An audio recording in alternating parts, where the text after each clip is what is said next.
चक्की चक्की बाहर का वीज़ा निकाल, इस पर बनाऊंगा एक और वीडियो। लेकिन फ़िलहाल अगर आप यूके आ चुके हैं ऑन स्टूडेंट वीज़ा, तो मैं आपको बताता हूँ कि आपने आगे करना क्या है।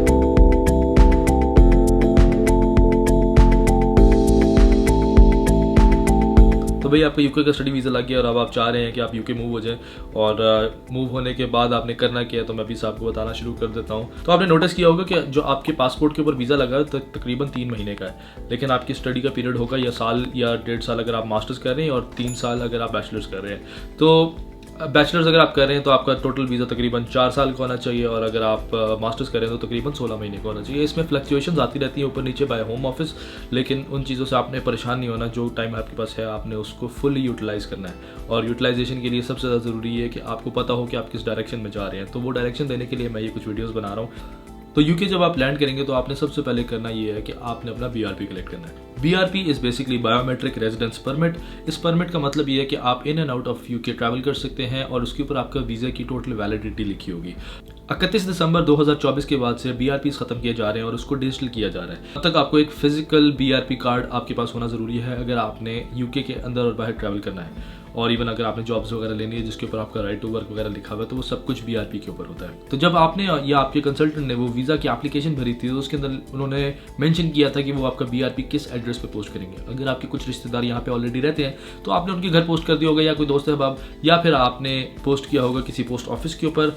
जो सबसे ज़्यादा इस्तेमाल किया जाता है वो ये है कि आप यूनिवर्सिटी अपना बीआरपी भिजवा देते हैं। तो जब यूनिवर्सिटी आप जाते हैं अपनी इनरोलमेंट कराने के लिए, तो वहाँ पे आपको बीआरपी दे दिया जाता है। स्टूडेंट वीज़ा के केसेस के अंदर आपको 20 आवर्स अलाउड होते हैं लीगली वर्क करने के लिए पर वीक, और जो एम्प्लॉयर है वो शेयर कोड पे देख सकता है कि आपको 20 आवर्स अलाउड है on term time. Term time का मतलब ये है कि जब आपकी यूनिवर्सिटी के साथ एंगेजमेंट चल रही है, कि आपकी क्लासेस हैं, ऑनलाइन क्लासेस हैं, तो वो टर्म टाइम होता है। और उसके अलावा कुछ छुट्टियां हैं और आपका कोर्स खत्म हो गया, उसके बाद भी आपके पास वीज़ा है, तो उसका मतलब है वो ऑफ टर्म टाइम है, जिसमें आप लीगली फुल टाइम काम कर सकते हैं। और एक बात कि स्टूडेंट वीज़ा के ऊपर आप बिजनेस नहीं क्रिएट कर सकते, ना ही आप सेल्फ एम्प्लॉयमेंट कर सकते हैं, तो प्लीज़ इस चीज़ का ख्याल कीजिएगा। अगला काम है आपने जीपी से रजिस्टर होना है। जीपी का मतलब होता है जनरल प्रैक्टिशनर। जो पाकिस्तान में एक मेडिकल स्पेशलिस्ट होता है उसको यहाँ पे जीपी कहा जाता है। जीपी का बेसिक मकसद है कि वो आपके साथ एज अ डॉक्टर इंटरेक्ट करता है। अगर आपको कोई मसला होता है तो आप अपने जीपी को कॉल करते हैं और जीपी आपको अपॉइंटमेंट देता है। उसके बाद जीपी आपसे मिलेगा। उसके बाद अगर खुदा न खास्ता ज़रूरत पड़े तो हॉस्पिटल को रेफर करता है, अदरवाइज जीपी ही खुद दवाई लिख के आपको फार्मेसी को रेफर कर सकता है। जीपी रजिस्टर करने का बहुत आसान तरीका है। आप गूगल पे जाएंगे और वहाँ पे लिखेंगे रजिस्टर जीपी, वहाँ पे NHS की आपको वेबसाइट मिलेगी। पोस्ट कोड एंटर करेंगे तो आपके नज़दीक जितने भी जीपीज अवेलेबल होंगे उन सब का एड्रेस आपको देगा। जीपी के पास जाना है अपना पासपोर्ट लेके, और जब आप जीपी के पास जाएंगे तो वो आपको एक फॉर्म देगा। वो फॉर्म आपने फिल करना है, उसमें आपका एड्रेस लिखा होगा, उसमें आपका नेम, डेट ऑफ बर्थ और वो सारी आपकी डिटेल्स लेंगे। जो ऑलरेडी कोई एग्जिस्टिंग कंडीशन है तो उस बारे में आपसे डिटेल्स लेगा। तो भाई आपने जीपी भी रजिस्टर कर लिया, और उसके बाद आपका NHS का एक लेटर मिल जाएगा जिसके अंदर आपका प्रूफ ऑफ एड्रेस भी होगा। NHS का लेटर आपको बाय मेल आपके घर आएगा और उसके अंदर लिखा होगा कि आपका ये जीपी रजिस्टर हो गया। लो जी, आपने अब बीआरपी भी कलेक्ट कर लिया और आपने जीपी भी रजिस्टर कर लिया। अब आपके पास प्रूफ ऑफ एड्रेस भी आ गया फ्रॉम NHS, और आपके पास बीआरपी भी आपने कलेक्ट कर लिया, राइट टू वर्क भी आपके पास है। तो तीसरा काम आपने ये करना है कि आपने अपना NI नंबर अप्लाई करना है। NI का मतलब होता है नेशनल इंश्योरेंस, जिसको बेसिकली पाकिस्तान में एक NTN नंबर कहा जाता है और US में इसको सोशल सिक्योरिटी नंबर कहा जाता है। उसी तरह UK के अंदर इसको कहा जाता है national insurance number. National insurance number के अगेंस्ट बेसिकली जब भी आप कोई काम करेंगे तो जो आपकी पे है वो आपके NI नंबर के अगेंस्ट आएगी।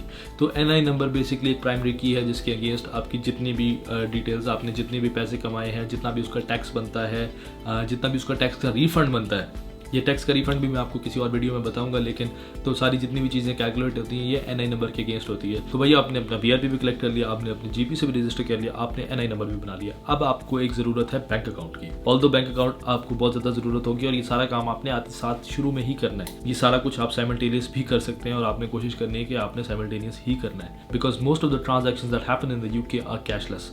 कैशलेस का मतलब यह है कि आपने अपने कार्ड से पेमेंट करनी है, बी इट डेबिट कार्ड और credit card. Credit card initially आपको शुरू में नहीं मिलेगा, इसके ऊपर मैं एक और बाद में वीडियो बनाऊंगा, लेकिन फिलहाल के लिए आपको एक डेबिट कार्ड की बहुत ज़्यादा ज़रूरत होगी। अगर आप लंदन में हैं या आप मैनचेस्टर में या बर्मिंघम में, तो अगर आपने बसेस यूज़ करनी है या लोकल ट्रांजिट यूज़ करना है तो आपको अपना कार्ड टैप करके ही ट्रैवल अराउंड करना पड़ेगा। ऑयस्टर कार्ड की अगर आपको ज़रूरत पड़े तो एक स्टूडेंट ऑयस्टर कार्ड होता है जिसकी डिटेल और रेल कार्ड की डिटेल मैं एक और वीडियो में आपको दूंगा। तो भाई बैंक अकाउंट बनाने के बहुत सारे तरीके हैं। मैं आपको सबसे आसान और सबसे ईजी बैंक्स बताऊंगा और बड़े हाई स्ट्रीट बैंक्स बताऊंगा और डिजिटल बैंक्स बताऊंगा जो कि आपको बहुत सारे लोग नहीं बताएंगे। तो सबसे पहले आपने बना लेने हैं कुछ डिजिटल अकाउंट्स, जिस तरह मोन्जो हो गया, जिस तरह आपका वाइज हो गया, जिस तरह आपका रेवोलूट हो गया। ये आपके डिजिटल बैंक्स हैं जो कि जिस तरह पाकिस्तान में इजी पैसा और जैज़ कैश है, इस तरह इनको कहा जाता है डिजिटल बैंक्स, क्योंकि इनकी एज सच कोई आपको ब्रांचेस नज़र नहीं आएंगी जहाँ पे आप जाके इनसे इंटरेक्ट कर सकें 1 to 1। तो ये सारा कुछ डिजिटली कर रहे हैं। इन बैंक्स में जब आप रजिस्टर करेंगे तो ये आपके घर पे ही आपका कार्ड भेज देंगे। आपके पास अकाउंट नंबर आ गया, आपके पास शॉर्ट कोड आ गया, आपका नाम उसके ऊपर है, as a proof of address आपके पास एक और चीज़ आ गई। इसके बाद मैं आपको जो बात बताने लगा हूँ ये आपको बहुत सारे लोग नहीं बताएंगे। बहुत सारे लोग आपको कहेंगे आपको बैंक जाना पड़ेगा, आपको हाई स्ट्रीट बैंक नहीं इस तरह बनेगा जब तक आपके पास कोई एड्रेसेस नहीं होंगे, प्रूफ ऑफ एड्रेस नहीं होगा, वगैरह वगैरह। इस सारी बात को मैं अभी आपको क्लियर कर देता हूँ। जब आपने जीपी रजिस्टर किया था पॉइंट नंबर 2 के अंदर, तो उसके अगेंस्ट आपको जो लेटर आया था वो as a proof of address use हो सकता है, लेकिन मैं उसको भी फिलहाल साइड पर रख रहा हूँ। आपने करना ये है कि आपने बार्कलेज की ऐप अपने फ़ोन में डालनी है और जो एड्रेस आपका है आपने उधर बैठ के अपने वाईफाई से जो है वो बार्कलेज की ऐप डाउनलोड करके उधर रजिस्टर करना है। जब आप उधर रजिस्टर करेंगे तो बार्कलेज की ऐप अपनी लोकेशन लेगी ऐप के अंदर से कि आप एग्जैक्टली किधर बैठे हैं। उसके बाद आपको बाय पोस्ट एक पिन कोड आएगा। जब आप रजिस्टर कर देंगे तो वो आपसे पिन कोड मांगेगा और वो पिन कोड आपको बाय पोस्ट आएगा। तो जब आपकी location bye phone and pin उन्होंने वेरीफाई कर ली तो वो आपको बैंक अकाउंट खोल देंगे। Barclays is a high street bank जो कि एक एक्चुअल बड़ा बैंक है और वो आपको घर बैठे खुल जाएगा बगैर एनी प्रूफ ऑफ एड्रेस। उसके बाद आता है Lloyds bank, exactly the same procedure. उसके बाद आता है Halifax, exactly the same procedure. उसके बाद आता है Chase bank, exactly the same procedure. आप 4 हाई स्ट्रीट बैंक्स अपने घर बैठ के खोल सकते हैं, नो प्रॉब्लम एट ऑल। तो जी ये थी आज की वीडियो। अगर आप उम्मीद करता हूँ कि आप लोगों को पसंद आई होगी और आपके लिए कुछ हेल्पफुल भी रही होगी। मजीद अगर आप कुछ जानना चाहते हैं तो प्लीज़ कमेंट्स में बताइएगा मुझे, ताकि मैं इस वीडियो को थोड़ा सा और रिफाइन कर सकूँ, जो नेक्स्ट वीडियो उसको और रिफाइन कर सकूँ और आपको बेहतर अपडेट्स दे सकूँ। अगर आपके कोई सवाल है तो वो आप ज़रूर पूछिएगा। प्लीज़ कमेंट बॉक्स आपके लिए खुला हुआ है। अगर आप मजीद इस तरह की वीडियो देखना चाहते हैं तो प्लीज़ सब्सक्राइब कीजिएगा। अपना और अपने आसपास के लोगों का बहुत ख्याल रखिएगा। मुझे इजाज़त दीजिए। Eddie out.